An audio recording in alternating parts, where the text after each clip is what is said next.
Hi Swati, thank you so much for joining me over here on this platform. And I don't know if you have had the time to have a look or hear it, but I've been doing a couple of podcasts on menopause and nutrition and the natural approach to it and all. And while I was doing this, one thing which kept intriguing me and kept pulling me towards was the way we eat. And actually, I just feel food is mentioned everywhere, right? Yes. To an extent that some places it's written that the biggest problem with humanity right now is the way we eat. So it did take me to the entire concept of fasting and intermittent fasting and things which I think our ancestors and I'm sure your grandparents and everybody have been doing for ages. So intermittent fasting is something which has always intrigued me. And, I've been everywhere here, tried this, tried that, but I don't really have a very in-depth knowledge about it. And I think it is something which a lot of people are experimenting with, right? So I thought you would be the perfect person to have this conversation with, to, kind of know more and learn more about it. First of all, thank you so much for having me. Really, the pleasure's all mine, Aparajita. And I have, in fact, listened to a couple of your podcasts with regards to nutrition, especially the latest one about peri and post-menopause and menopause and journey. Yes, so coming to the whole concept of fasting, like you said, if you remember growing up, seeing your grandparents around you, around 7:30 dinner was done. You wake up 7:38 and you eat your first morsel of food. Yeah. So you've seen that's in itself fasting. So fasting means period of time where you're not eating or consuming any food. So it could be, and that's why in layman terms, intermittent fasting comes from that idea that you've eaten your dinner say at 7 and you're breaking your fast at 7 a.m., 7 p.m. to 7 a.m. is fasting. So yes, so we've always practiced it. You've seen even for spiritual and religious reasons. Yeah. A lot of religions do follow this. First of all, yes, it's from a religion point of view, but if you go more scientific, it's to clean up your cells. Absolutely. It is so amazing. To allow the body to do what it's supposed to do in terms of your gut, getting regenerated. Yeah. It allows proper absorption of the nutrients, because if you've been eating all day, your body doesn't have the time to do all the things that it's supposed to do. All its energy is gone to breaking down that food, trying to process it, bringing it to the cells and using it for energy. So the whole day your body is working so hard, right? So these short phases of fasting is therapeutic. It helps heal the gut. It helps develop brain cells. Of course, it taps into your fat burning, which has become the new thing that, fasting is. All people, especially doctors and holistic doctors, are talking about why fast. Yeah. Because they're trying to tap into the fuel source, which is fat.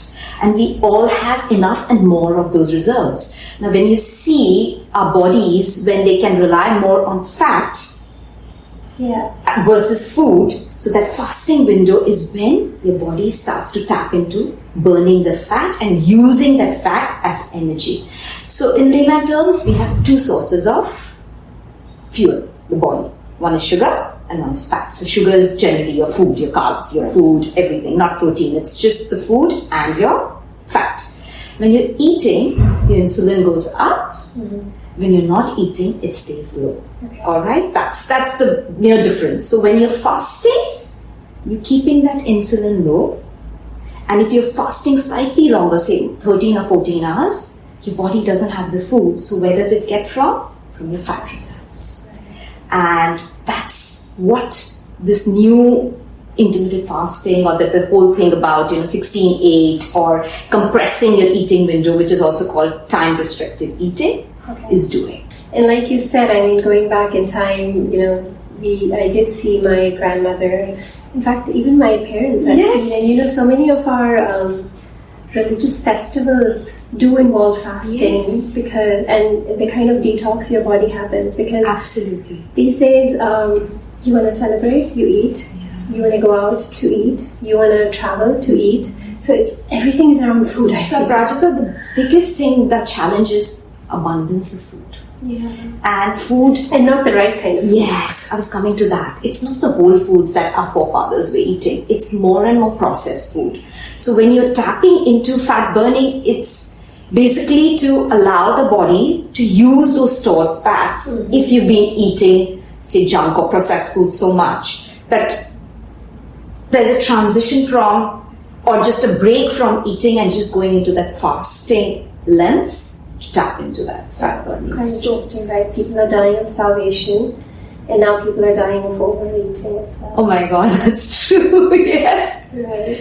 But yeah, let's come to a bit of the technical side of it. So when we are fasting, what's happening to our body versus when we are eating?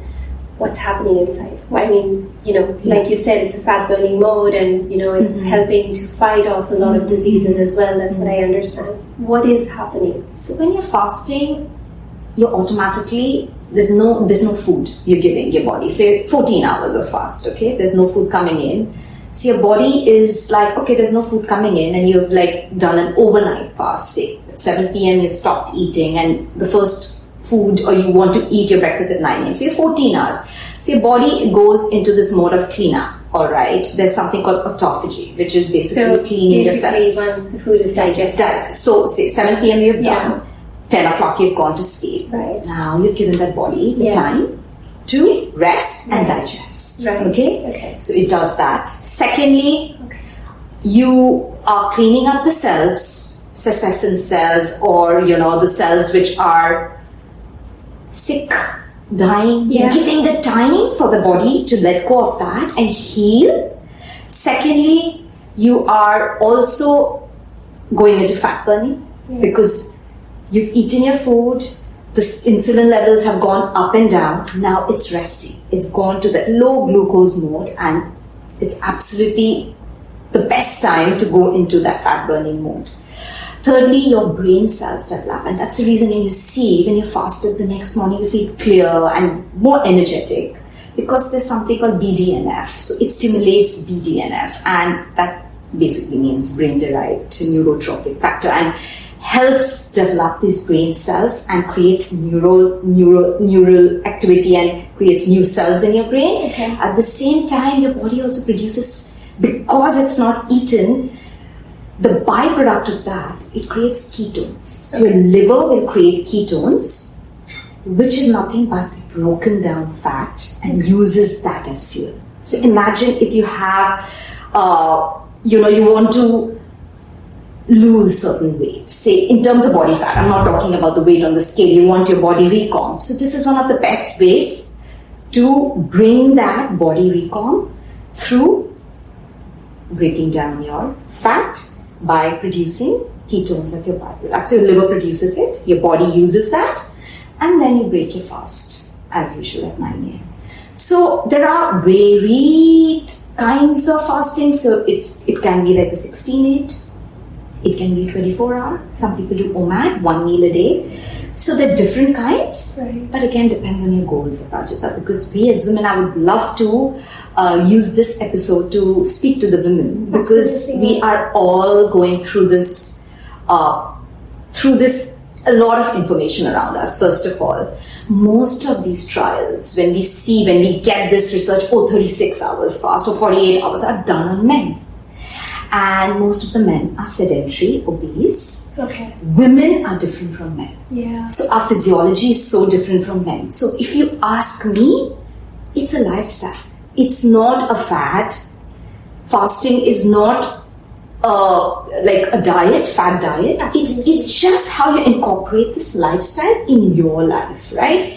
And it could be a 13 hour for you, it could be 16 hour for someone. And you can actually, experiment 13, 14, 15. It just depends. So don't even be so rigid about, okay, this is how I have to go on. And again, because our physiology is different, we also have a menstrual cycle, right? We are women. We have reproductive organs. So we have to honor that. We go through these cycles of, you bleed, first day is bleeding, and then you have ovulation, and then you come to your luteal phase. So you also have to honor that and make sure you vary your fast accordingly. So this is something I really would want to talk about in this episode, especially towards, going for women and how they can incorporate this in their lifestyle. Right. So I get it, what you're saying, that, when you're fasting, these are the things that happen. We get into a fat burning mode, and there's obviously cell repair happening. But what happens when we're not fasting?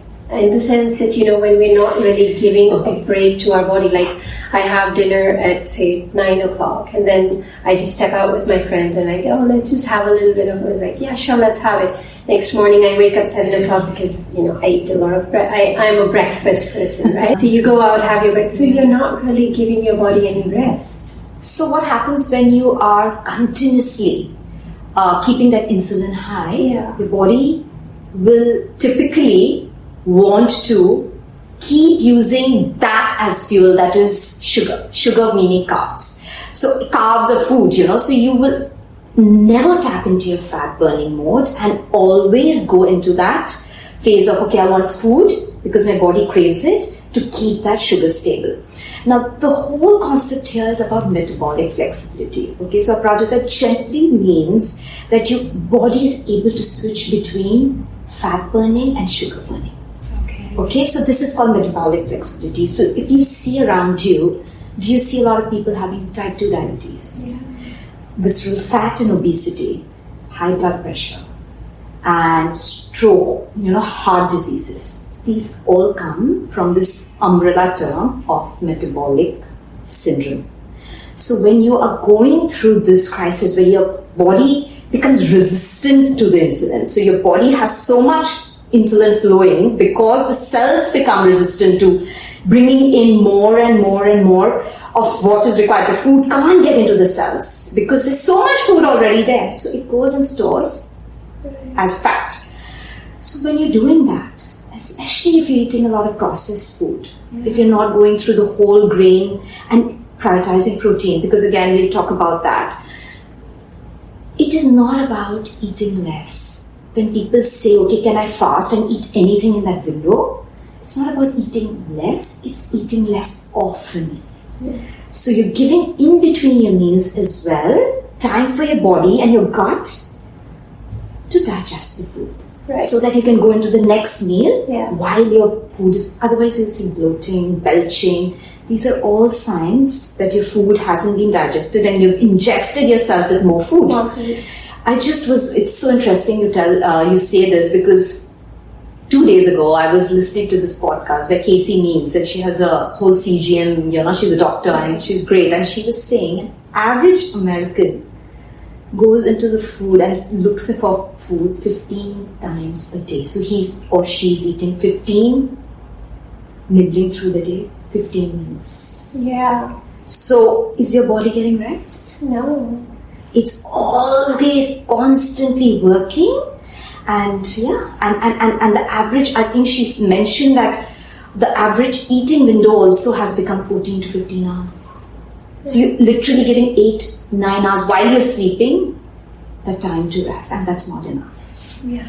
Secondly, if you're eating too late, say 8:39, that's the time when your melatonin, which is your calming hormone, which wants you to sleep, starts to come. Say around 6:37, you'll start to feel a shift in your hormones.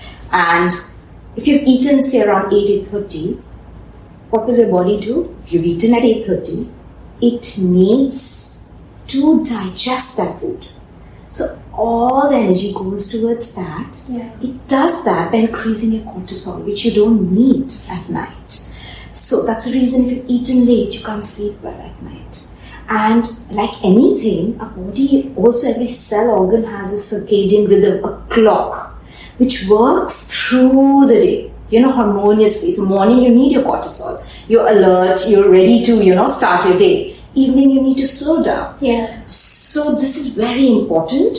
So that's one reason why if you don't give time for the food to be digested, or you eat for long periods of time without even honoring that night time where you must be actually settling your digestive system and settling yourself down, And instead of that, you're eating, it's just causing a havoc. And I mean, this is from my personal experience, correct me if I'm wrong, but the most amazing part of intermittent fasting is that your craving starts dipping. Yes! You know, it's like, when you're saying that an average American goes and looks for food for 15 times, I wasn't doing that, not 15.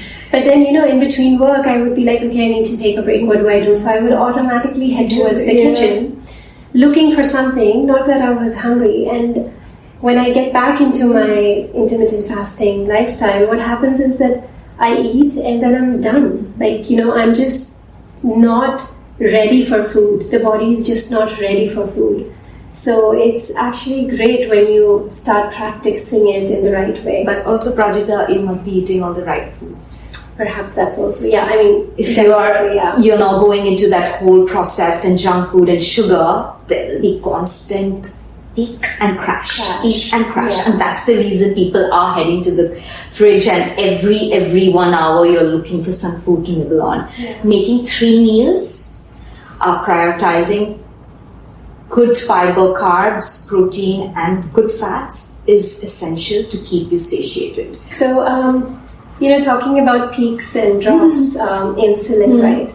I want to know more about hormones. Okay. How is this entire hormonal health and intermittent fasting correlated? Alright, so we've always heard about calorie in, calorie out, right? So calorie in, calorie out doesn't work because it's stressful to monitor what you're eating every hour or two, and to keep in track. Secondly, it's not practical.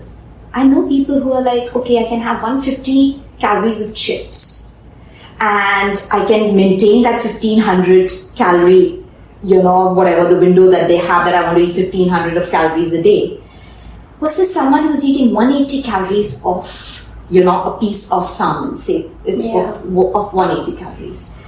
How do you think that will affect our insulin levels, the sugar levels, right? Nutrition. So imagine the nutritional value. So just coming down to that basic, how simple candy versus a bowl, 1/4 bowl of blueberries affect your insulin. Just as simple as that. That's what is happening to us. So if you're the one who's doing calorie in, calorie out, and you're like, okay, I can eat anything but keep to 1500 calories, sure, in the short run, it will help you because you're condensing all your calories into that. But in the long run, you are not getting the nutrients, all the proper amino acids that you require from your protein, the fiber for your gut. So absolutely, it doesn't make sense. Right. So while you're fasting as well, the idea is to eat whole foods. The idea is to keep your meals satiating.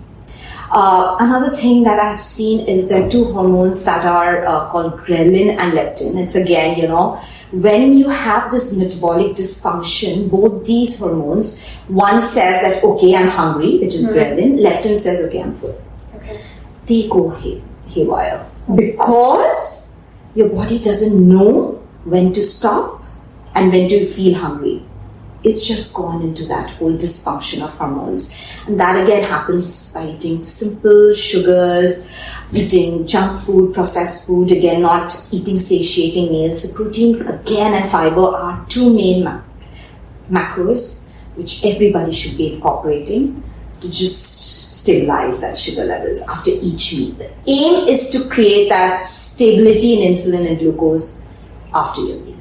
Okay. So I want to understand for myself and for a lot of people out there, what are the potential risks involved? So this is especially for women. Okay? Yeah, for women. And especially women who are cycling and still going through that whole phase in their 40s and perimenopause. I would say the biggest thing, potential risk is do not fast like a man, because a man's physiology is very different. Right. Men age linearly. We go through this whole phase of first puberty when we are teens, reproductive age, and then there's an ovarian wind down. So we have to honor all those. So while you're pre-menopause, okay, lengthening and shortening of fast according to your menstrual cycle is pretty okay. But if you are going through symptoms and you are into that stage of, okay, I'm feeling it, and probably mid to late perimenopause and moving in towards menopause, I would say that be very mindful and aware of how you're feeling. It could be different for different people. It could be, I might be feeling more irritable inside because of the fluctuations of estrogen and progesterone. Somebody could feel, oh, I'm feeling very lethargic and feel like I'm tired but wired all the time. So symptoms are very different. The only thing I'd say, don't compare your fast with a man's fast because they are different. Secondly, get in tune with how you're feeling and then do your fast. Because most of the time we'll be cycling till the very end of our perimenopause, where you see, okay, 3 months the cycles don't come, 6 months, that's basically leading to your menopause. Right.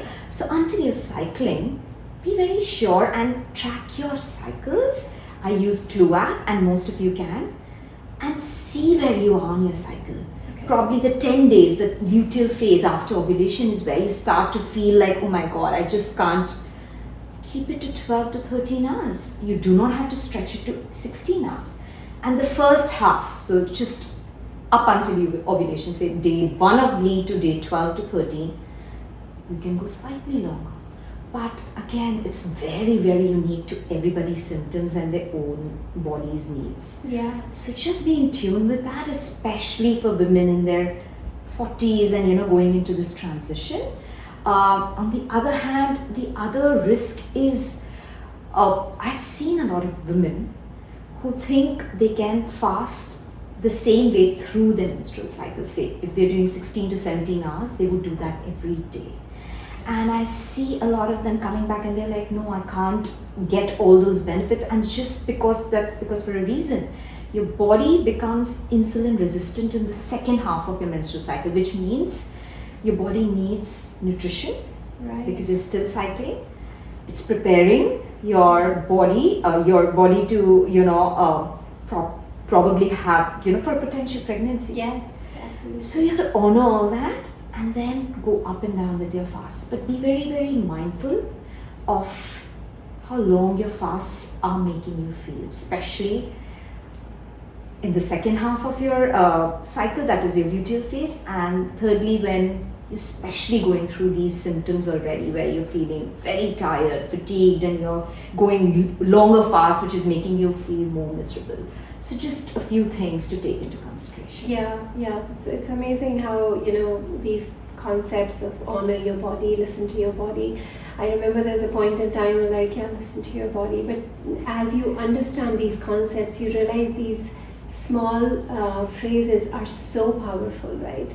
So, especially when you're going in through these phases and nobody understands what you're going through. Right. You yourself, you're like, oh my god, I'm not feeling and like it. you said, everybody has different symptoms. Yes.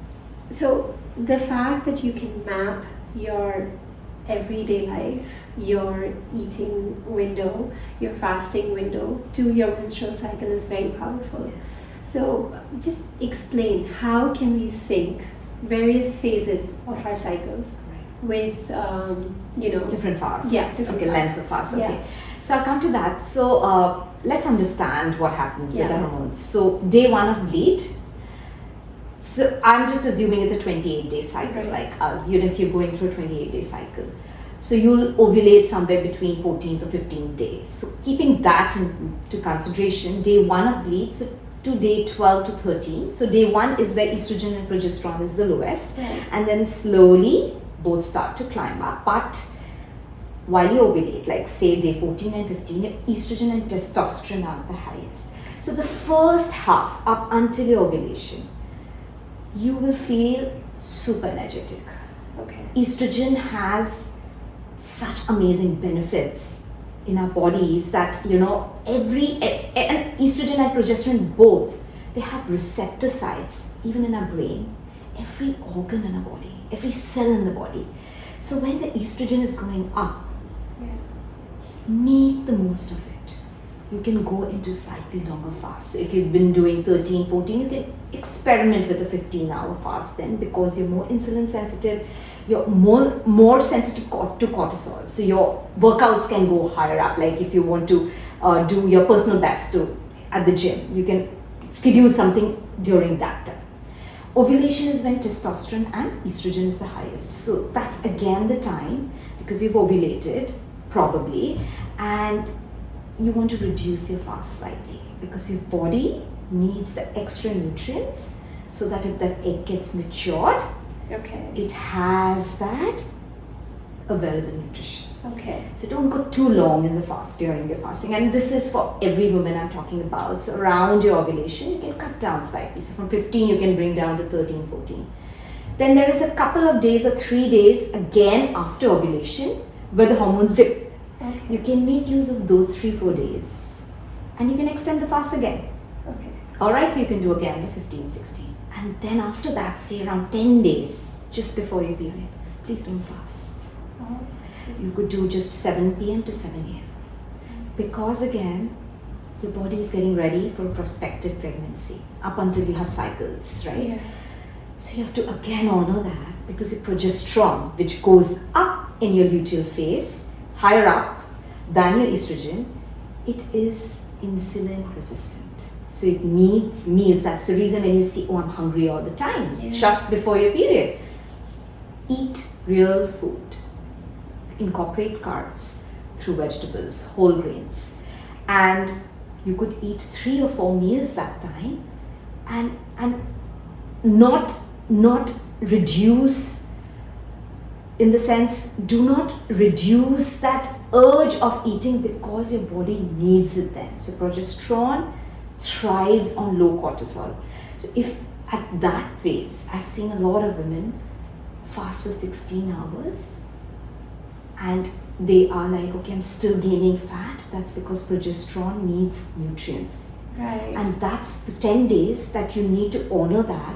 Eat real foods, incorporate protein, and again, do not push yourself in the exercise, because that's when your body needs to just slow down for potential pregnancy. It's so beautiful when you think of the cues your body is giving you, but unfortunately we've kind of really gone out of sync. If you're not busy, you're not doing enough. So we're busy being busy. Busy being busy. So this is about the menstrual cycle and how you can sync it. What about women who are, in their perimenopausal, menopausal state? So perimenopausal is, it's a long, it could be 3 years to 10 years. Some women start at the age of 35. So first it starts with progesterone going low. Then your estrogen high, progesterone low. The third would be estrogen low, progesterone low, where you'll start to see that, oh wow, 3 months I have not had period, and that's leading towards menopause. Menopause basically means 12 months have gone from the last period. So your period and 12 months gone, you become postmenopausal. So that 1 year, so that's the official definition of menopause.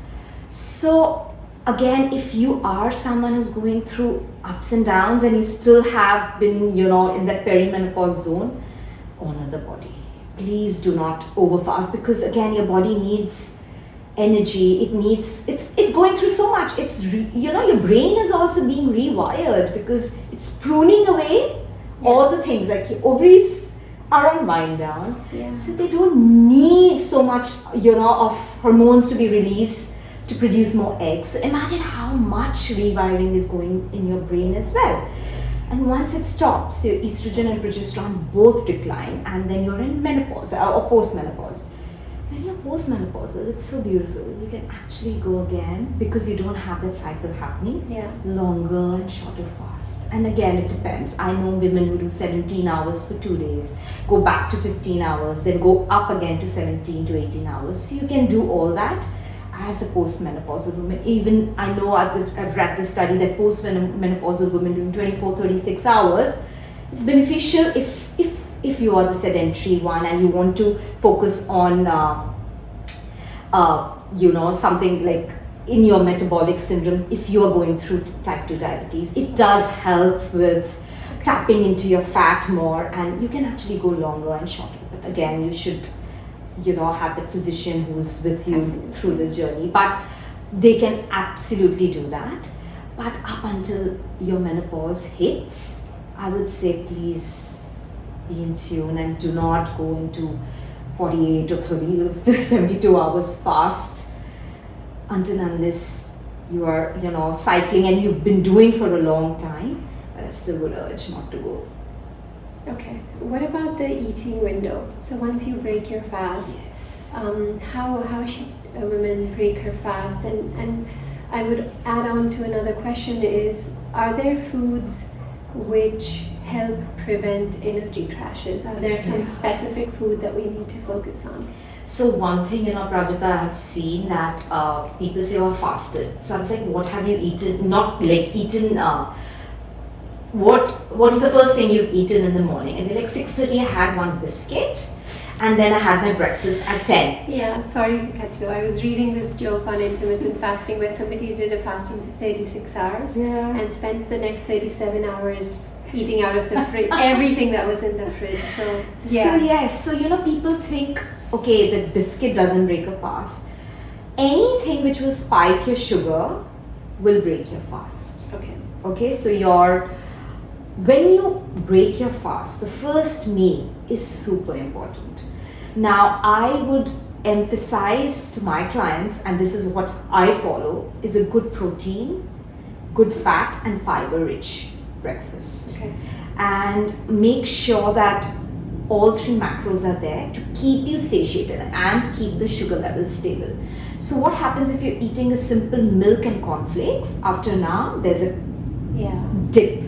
So there is a peak and there's a dip, and you're like, okay, 9 a.m. I've had, 10 a.m. again, you're going into the fridge and you're not satiated, and this vicious cycle keeps going on. So if anybody wants to break their fast mindfully, make sure you have enough protein, good fat and some fiber. So if you ask me in layman terms, 2 eggs, a little bit of avocado and some spinach. This would keep you satiated for 3.5 hours. And I want to come back again to the perimenopausal age. Bone health, bone density becomes a huge concern, right? So how can fasting be done to ensure that your bone health is maintained, your muscle mass is maintained? So a lot of people have this myth that if I'm doing like a 16-18 hours fast, I'm starving and everything goes down. It's actually not correct. The eating window, whatever you have to make the most of it. And like I said, for breakfast, prioritize your meals in a way that you get enough protein, which will help you with muscles. And at the same time incorporate exercises like resistance training to help with your bone mineral density. So fasting is therapeutic. Please see it that way. But at the same time, you will lose muscle mass for sure if you're not very mindful of what you're eating in that eating window. Now, what I do, Prajakta, I'm just coming very personally, I don't go long and fast. So, 15 is enough for me. That's because I fuel around my workouts. And I want to get that much protein through the day. Now, if I shorten my window to 6 hours, it's too much protein to eat and digest at the same time. So also incorporate in a way that's again unique to your own lifestyle. So do not copy someone or okay, this person is doing. No, their lifestyle is different. Coming back to menopause again, there are women who face a lot of symptoms like hot flashes and night sweats. So is there any specific kind of food that needs to be included in the diet? Or are there supplements that we need to be focusing on eventually? Okay, so yes, there will be symptoms, and everybody, like every day will be a different day. Night sweats, hot flashes, migraines, these are very common symptoms. Heavy periods. So I would suggest a whole foods diet. Eat a lot of plants. Your gut around that time needs diversity in microbiome, because estrogen and progesterone, which was cycling really perfectly pre-menopause, start to go haywire, and your gut also have those receptor sites. So once there is a drop in progesterone, inflammation increases. When there is a drop in the main estrogen, which is estradiol, again, your gut microbiome will not get the effects of that estrogen that it used to get in terms of metabolizing the estrogen. So I would suggest high fiber food. So adapt a more plant-based meal, diverse forms of vegetables and fruits. Secondly, fermented foods. Because again, you want to give the gut the good bacteria. So I personally have started eating sheep's yogurt. I'm avoiding cow's yogurt, dairy for a while, but for my own personal reasons. But if you can, Greek yogurt, sauerkraut, kimchi, achar, these are great probiotics that you can add on. And another important thing, because we're actually losing muscle mass, keep your protein intake high. Alright, so these are the 3 things that I would want you to emphasize on. Secondly, when you talk about supplementation, 2 supplements that come to mind immediately is magnesium and vitamin D. And magnesium is for? Okay, so magnesium glycinate is a great supplement to calm your nervous system, to relax your muscles. And while we are so prone to being inflamed during that perimenopausal period, you don't want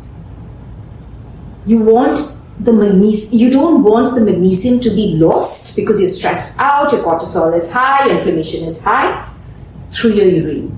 So most of our magnesium, if you're stressed in our physical body, goes out through your urine. So magnesium glycinate comes into picture, and it's a great supplement to have, and I think all women should have that, irrespective of the age. Secondly, vitamin D is great because it helps with the absorption of iron as well, great for your bones. And finally, I would want every woman to get a full panel of tests done, to just see what are they lacking in terms of minerals or vitamins. So thyroid for sure, full panel. Second would be iron, which is your ferritin and TIBC, the full panel. Vitamin D for sure. And anything else? These are the 3 main, things that you should look at. Iron, because when there is estrogen dominance, there can be a lot of bleeding, heavy bleeding. A lot of women also go through that. And you want to see that you're not anemic and your stores are not too low, so you can supplement accordingly. Now remember, supplementation is not real food. It's just supplement, right? So you don't want to take it any which way. So get your tests done and see and speak to your physician to, cater to what you need in that phase. Second one is adaptogens. And I love the beauty of adaptogens because they modulate and moderate according to the stress levels in your body. So, it will just help you with what you need in that phase. So if you're not sleeping well, ashwagandha is a great one, and holy basil, and they work really well together. If you're going through brain fog and you're going through the whole phase of I don't feel focused, or the cognition, you feel that it's not there, it would be my favorite, rhodiola. So there are 9 most studied adaptogens. I'm not going to get into them, but these are a few ways you can start off.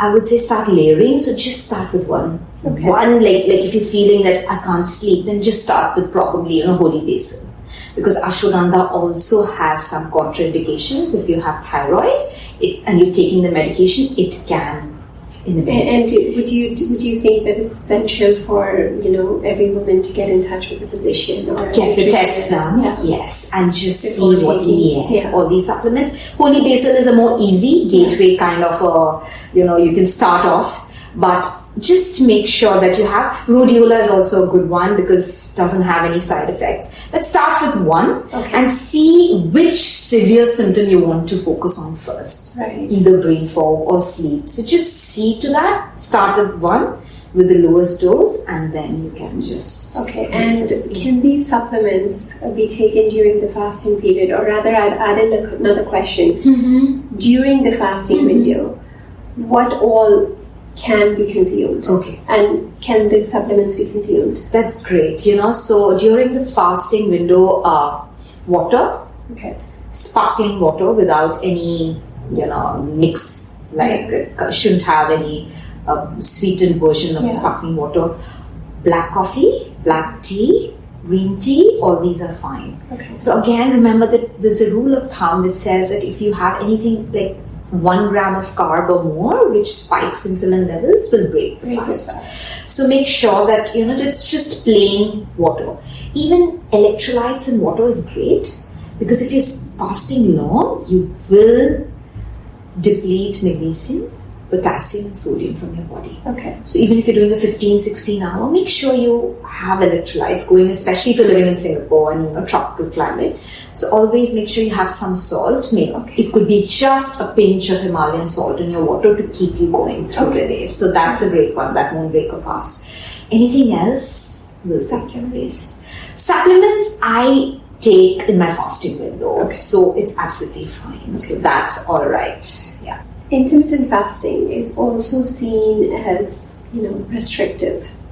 So something that I was reading up and a concern which a lot of women have, that, life is already very stressful. Mm-hmm. So is there a way to kind of, work around it, or, tweak it to help you instead of making it more stressful for you? I love this question, Aparajita, because we as women, have so many roles to perform that, yes, it can feel very stressful. But again, like I said, make it a part of your lifestyle. If you are someone who eats, say, late at 9, shift your eating window to 7:30. Just small changes instead of drastically moving up to 5 p.m. So making small shifts and experimenting with them. See how you feel for 2 weeks when you've stopped eating at 7:30 versus 9 p.m. And make this a part of your lifestyle. So you incorporate it in a way that it suits that lifestyle. So if you're someone who says that, okay, Swati, I can't eat very, very early in the morning. All right, I respect that. But I want you to front load your meals instead of staying hungry till 12. Can you break your fast before 10 a.m.? Okay. So, just small changes, because I'll come to this. I've seen often that people will break the fast at 12 or 1 and eat until, 8 p.m. And that works really well with men. But with women, if you're going through this whole transition and you are cycling, your cortisol levels in the morning need to be high, but sometimes it's even higher up when you're going through these transitions. Yeah.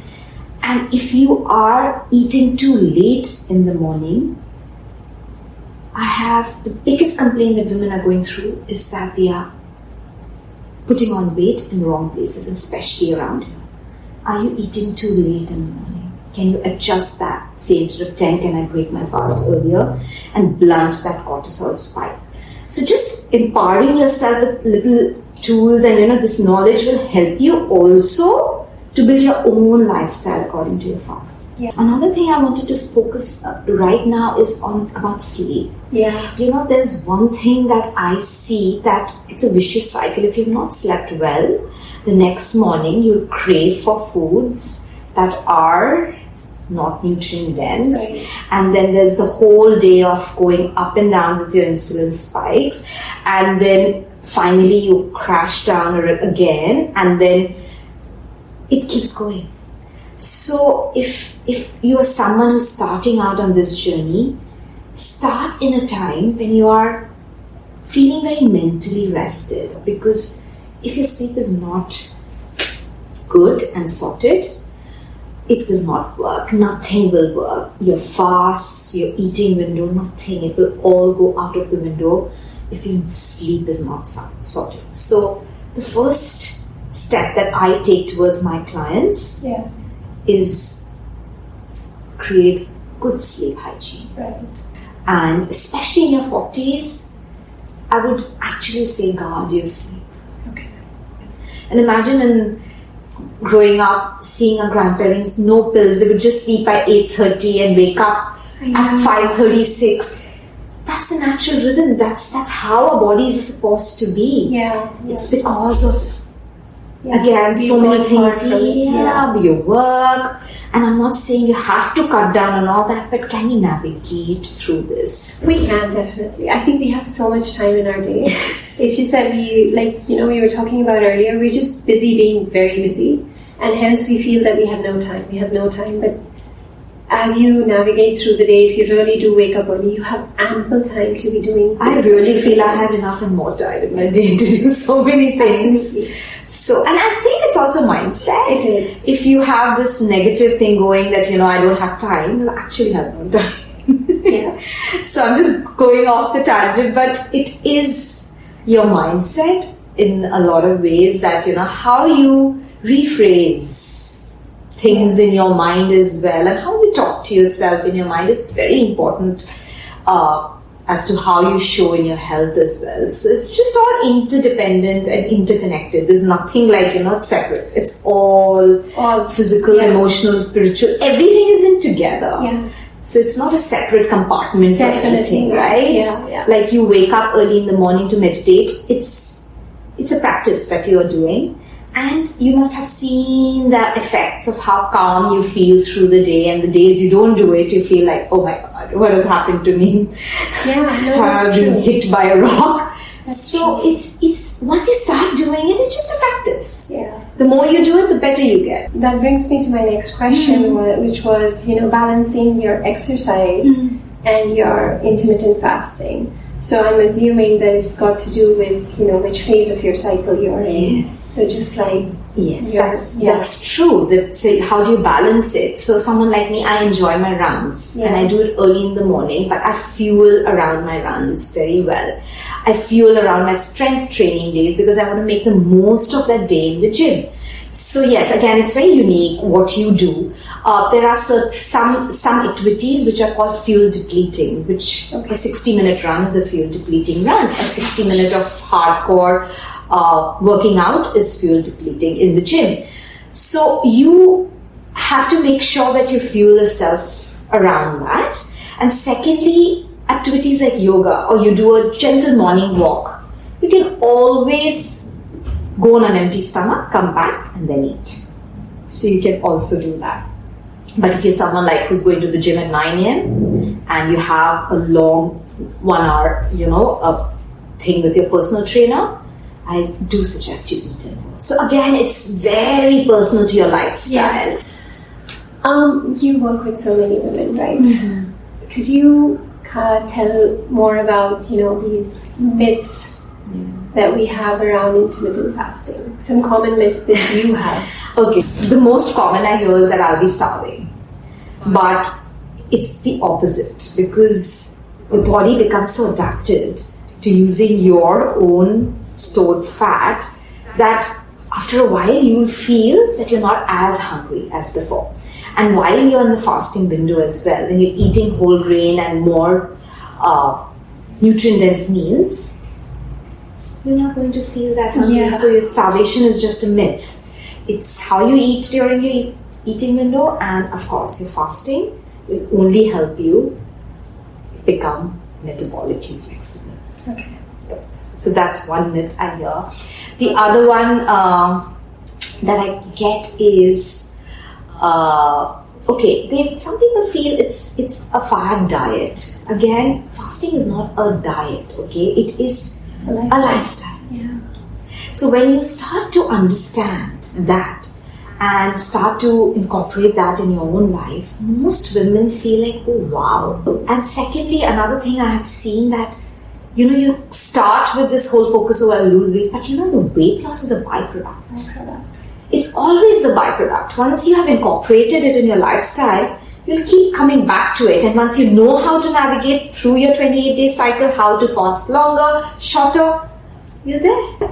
And yes, Ayurveda says so beautifully, and fast has always been therapeutic, it has been spiritual, it has religious aspects. You need to fast to go into that whole inner, the work that the body has to do, your gut, your brain, everything. Absolutely. So everybody needs to at least get some hours fasting in a day.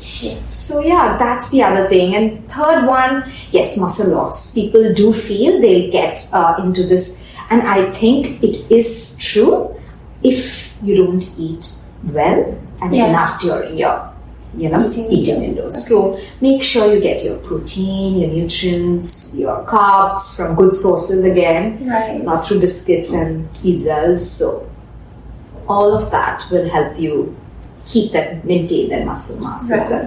Because fasting also helps stimulate growth hormone. There is an hour, I think 15 or 16 hours that I have read somewhere. It helps stimulate that growth hormone, which helps with muscle growth. It's just be informed when you go into it. And yes, do not copy your husband who's doing a OMAD or 1 meal a day. We are not. Men are not small. Women are not small men.